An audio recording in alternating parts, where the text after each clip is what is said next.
ஜோதிட சாஸ்திரத்தின்படி 12 ராசிகள் 27 நட்சத்திரங்கள் உள்ளடக்கியது. இதில் 9 கிரகங்களின் செயல்பாடுதான் கால நேரத்தின் மாற்றத்தையும் அதன் பலனையும் தருகின்றன. இதன்படி ஒரே ராசிக்குள் 4 கிரகங்கள் இணைவது, அதுவும் சுப கிரகங்களாக இணைவது நல்ல யோகத்தை தரும்.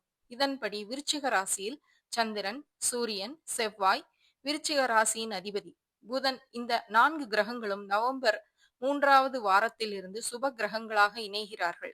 இதனால் காரியங்களில் வெற்றியும், செல்வச் செழிப்பும், வாழ்வில் மாற்றங்களும், மன கஷ்டங்கள் நீங்கி நல்ல பதவி, பெயர், புகழ், பணவரவு போன்ற நினைத்த காரியம் நிறைவேறும்.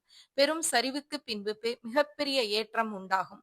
குழப்பம் தீரும், தெளிவு பிறக்கும். எனவே பட்ட கஷ்டங்கள் விலகும் காலகட்டம் என்பதால் இறை வழிபாடு மனதில் அமைதியையும், தெளிவையும், காரிய அனுகூலத்தையும் தரும் என்பது ஐதீகம்.